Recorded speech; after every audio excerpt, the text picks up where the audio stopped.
pinipilit ang impeachment, minsan napapaisip ako na sino kaya ang makikinabang dito.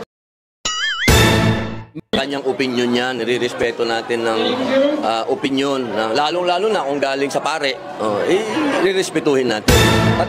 Bakit kayo nananahimik? Bakit hindi nyo kine-question yung bilyong-bilyong pondong nawawala compare sa 100 millions? Why? Ano ba talaga? Para ba kayo sa bayan? O sa pansarili nyong interes? Or sa may nag-uutos sa inyo? Mga nagbabanal-banalan ay hindi napigilang sagutin ni Ms. Cathy Binag ang siya pong nagbulgar ng di umano'y pagiging bangag ng pamilya Marcos at ang dalawang senador na tinawag niya ring Judas kasama sa mga tinatawag niyang Judas na Senator Robin Padilla, Senator Amy Marcos. Kasi nagwawala po itong si Father Flavio Villanueva dahil hindi natuloy ang kagustuhan nila na i-impeach itong si Vice President Sara. Magandang araw sa atin lahat mga kabayan at yan po yung ating pag-uusapan. Simulan natin dito sa naging pahayag po ni Senator Amy Marcos. Sige, play natin mga. Sa impeachment ni Vice President Sara Duterte, tinawag po ni Father Flavio Villanueva ng mga Judas, ang naging walong senador. Ano po ang naging action niyo dito? Sa palagay ko, kung tunay na accountability ang talagang hinahabol ng ating mga sambayanan at yung mga kritiko, ang palagay ko, yung accountability hindi naman makukuha sa impeachment yon. Kasi ang parusa ng impeachment ay removal from office at saka yung tinatawag na disqualification, permanent disqualification. Parang nagdududa ako na kung talagang accountability, sangkatutak ang kaso ni Inday Sara sa COA, sa DOJ, sa Korte Suprema. At doon ang tunay na accountability kung saan may multa, may kulong, may kung ano-anong hatol. Samantalang, kung pinipilit ang impeachment, minsan napapaisip ako na sino kaya ang makikinabang dito. Minsan napapaisip ako, sino kaya ang makikinabang dito? Siyempre alam na natin, mga kababayan po natin, kung sino po yung nag-aambisyon na magiging Vice President. Yung kunwaring hindi daw po tatakbo sa 2028. Sabi ng kanyang tagapagsalita, no? Ang sabi kasi ng kanyang tagapagsalita, wala daw pong gustong pagtakbo, no? Or hindi daw po tatakbo. Walang plano itong si Martin Romualdez. Alam naman natin yan mga kababayan. Hindi rin po napigilan, no? Nabanatan siya ni Atty. Guanzon. At syempre, sino ba makikinabang? Itong mga dilawan, itong mga kaliwa, no? Dahil alam nila, no, kapag si Martin, no, or si Risa ang tatakbo, kung wala si VP Sara, malaki yung chance, no, na manalo. O posibleng pagkulab na lang yung mga ito kasi ngayon magkaisa naman yung dilawan at saka pulawan, no? Yung mga loyalista, tangalista at itong mga dilawan, mga pink. So, uni-pink na sila ngayon. So, posibleng magkulab na lang yan sila para patuloy na lang nabibilogin yung utak ng sambayan ng Pilipino. Magaling magsalita, no? Pero wala naman sa gawa. Kagaya ngayon sa pamumuno nitong si Bongbong Marcos. Ni Claire Castro, no? Trabaho ng trabaho daw, hindi nagbabakasyon si Bongbong Marcos. Di ba? Paano hindi nagbabakasyon, no? Sa isang taon naka 24 travels. Di ba? Sa buong mundo si Bongbong Marcos. Ang trabaho niya, pag-iikot, ano yan? Travelers, no? Tapos sa sinasabi niyang business trabaho, dikit ng blackboard lang pala doon sa isang eskwelahan. Hindi na kasi maniniwala ang tao dyan. Kaya kahit ano pang yaw-yaw nitong mga banal-banalang paring ito, mga kababayan po natin, hindi na nila maninlang ang sambayan ng Pilipino. Kahit tayo na kapwa Katoliko ay hindi na tayo naniniwala. Dahil ito, mukhang hindi ito ang kanilang loyalty o yung kanilang ginagawa ay hindi para magpangaral ng salita ng Diyos, kundi ginagamit lamang nila yung salita ng Diyos para po sa mga politiko na gusto nilang mag-lider-lideran. Ginagamit nila ang salita ng Diyos para matupad ang kanilang mga kagustuhan at mapagbigyan ang kanilang kahilingan na para sa kanilang personal na interes o kung sino man yung kanilang amo. So yung mga ambisyoso, ika nga, no, na sinasabi ni Senator Amy Marcos. Baka naman yung may ambisyon para sa 2028 dahil diskwalifikasyon at pagtanggal kay VP Sara ang habol. So naniniwala po kayo ma'am na sa yung impeachment po laban kay Inday Sara may kinalaman sa 2020 election? Sigurado ako doon. At kinakailangan magpakatotoo na tayo. Kung ambisyoso kayo para sa 2028, nako, talaga naman. SKL, share ko lang, hindi mangyayari yan. Ano yan? Kanya Okay, pakinggan naman natin mga kababayan itong sagot ni Senator Robin Padilla. Muslim, dating Katoliko rin, pero tingnan natin kung ano yung kanyang reaksyon dito sa mga paring nagbabanal-banalan.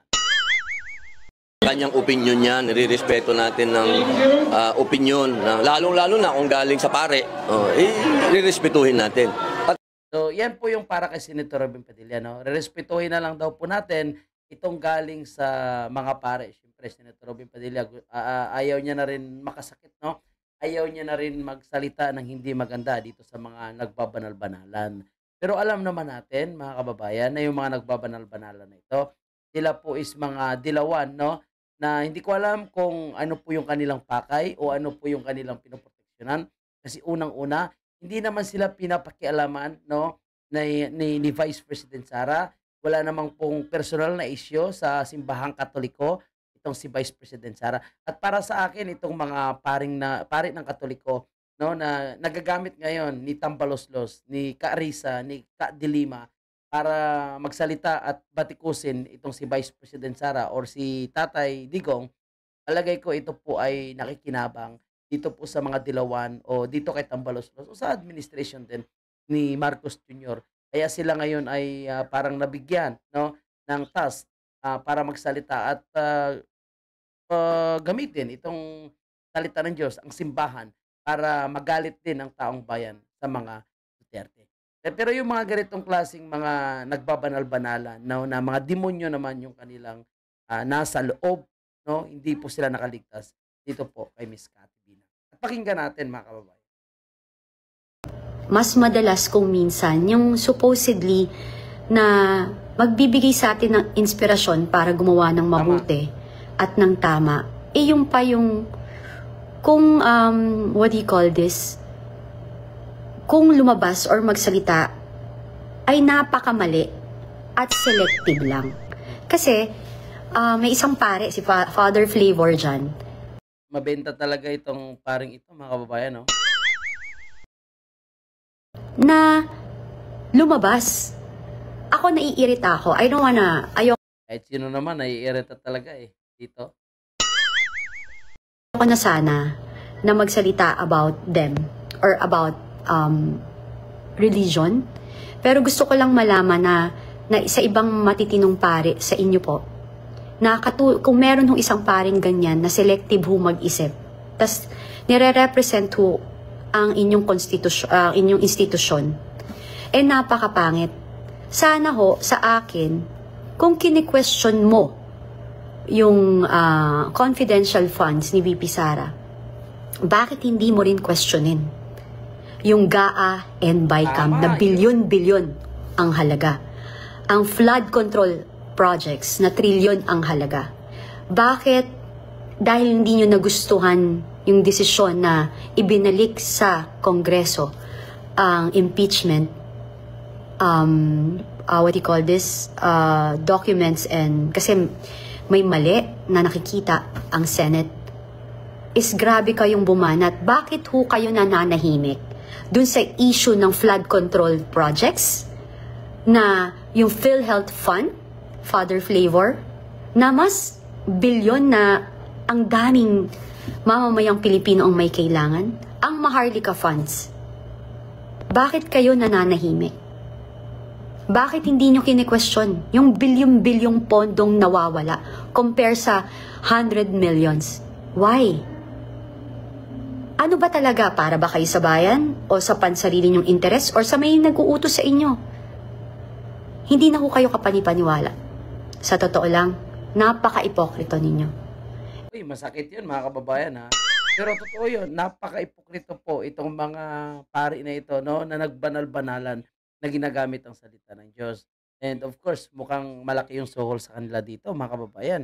And alam mo kung saan sila nagmisa, ha? doon po sa loob ng House of Representatives. So, magkano kaya ang bigayan doon kay Father? Kabinti-bintita pa sila at mukhang bininditahan pa nila itong mga article of impeachment.